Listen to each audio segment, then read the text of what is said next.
Oh, yung sinabi ko sa inyo, ha? Dalawa na. Dalawa.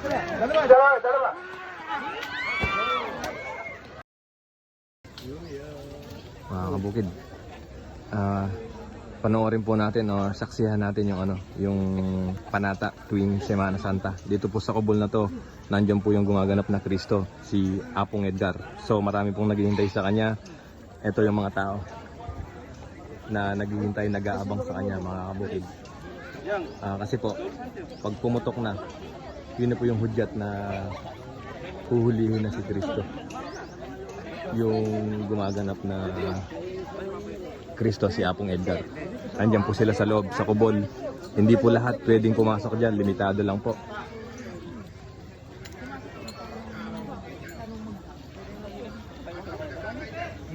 Alalabas na ba? Naglalabasan na po sila. Sige, bilisan niyo po. Ilang taon na ang ginaganap ni Apong Edgar po? 19 years po. 19 years na po. Tagal na, no? 19 years na pala na namamanata si Apong Edgar bilang Kristo, gumaganap bilang Kristo, mga kabukid. So panoorin po natin. Paalala lang po sa mga makakapunod po nito, bawal po ang judgmental. Kung ano po yung mapapanood nyo, panoorin na lang po natin. Kanya-kanya po tayong paniniwala, so re-respeto po natin bawat isa.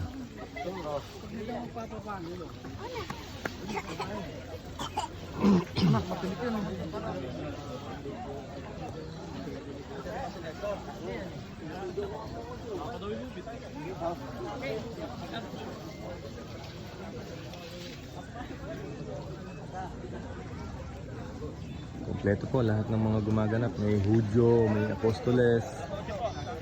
O kung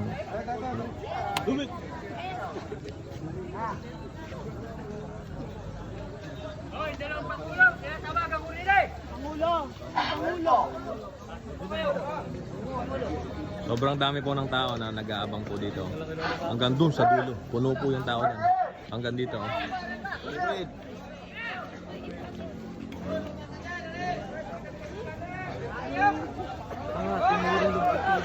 Tao dito ha.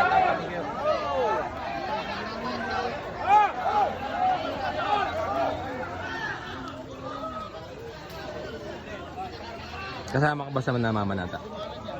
Oo, kabukid. Ilang taong ka lang namamanata? Matagal na rin, 10 taon. 10 taon? Matagal na. Ano yung mo, bakit namanata ka? Siyempre may dahilan. Ano yung dahilan mo? Sakripisyo, so si Papa Jesus. Tapos si Apong Edgar yung gumaganap na Kristo, ilang chapel o simbahan na dadaanan bago siya iangat o ihipako sa krus? 5 simbahan, medyo malayo, layo-layo rin. Lalakad pa sila. May ABS-CBN coverage daw sa Batasan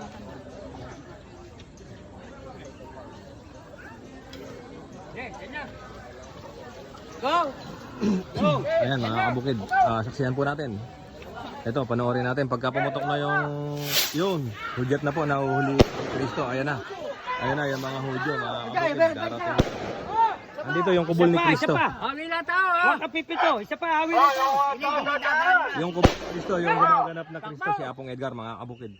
Nasa na yung... Ito na yung mga huhuli kay Kristo. Ginagampanan ni Apong Edgar, mga kabukid. Kompleto po sila. Ayan na. Sobrang dami ng tao, mga kabukid, na nanggaling pa yan na iba't ibang lugar. Yung iba, galing pa ng ibang bansa, mga kabukid, para lang magpagamot kay Kristo.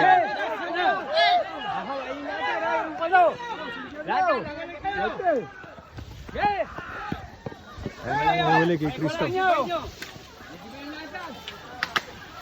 Ayan po yung kubol ni Kristo. So ito po, dito nila kukuhanin yung gumaganap na Kristo, si Apong Edgar.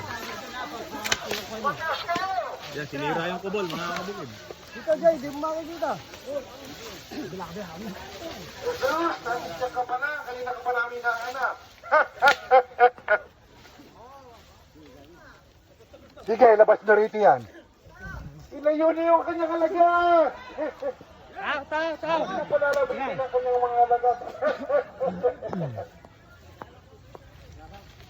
Yung malaking katawan. Wala.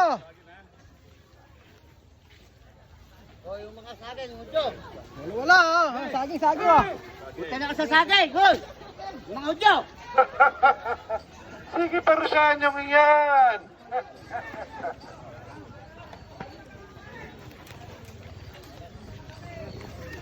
Ah, yung sinabi ko sa inyo, ha? Dalawa na.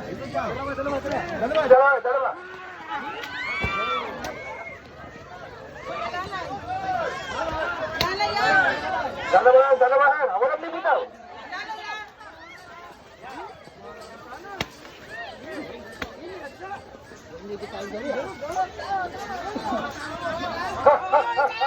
Sige, parusahan nyo yan. Tilo, yung tao nyo. O, tama dyan, Tumayo ka! Itayo nyo yan! Itayo nyo mga hudyo! Ha?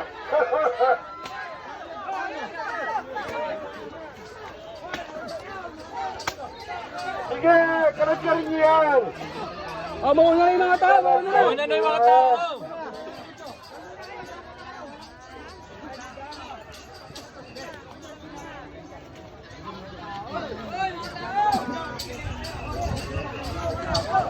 Mga hudyo, yatang nyo krus sa kanya! Mga tao!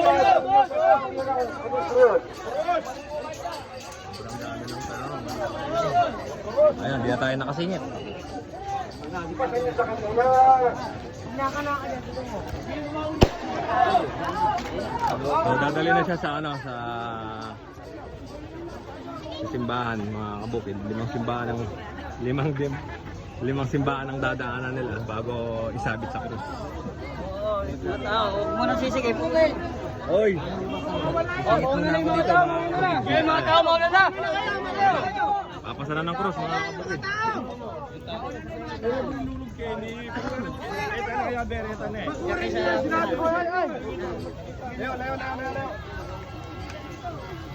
Isara niyo yung ano. Ay, mga hudyo, bakurin yan! Tatakasan tayo yan!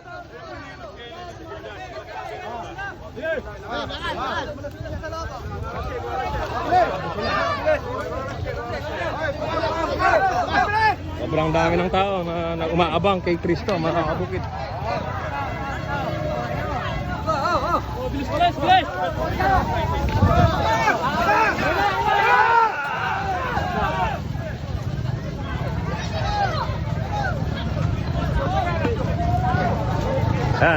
Sobrang dami ng tao, mga kabukid. Nailabas na sa kalsada si Kristo. Uy, yung gumaganap na Kristo, si Apong Edgar, mga kabukid. Ayan na. Sobrang dami ng tao, ayan na.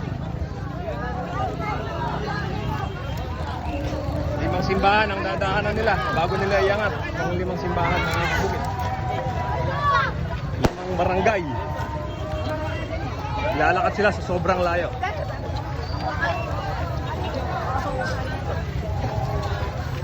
Sobrang dami ng tao. Sana mamanata, mga kabukid. Pakita ko lang sa inyo.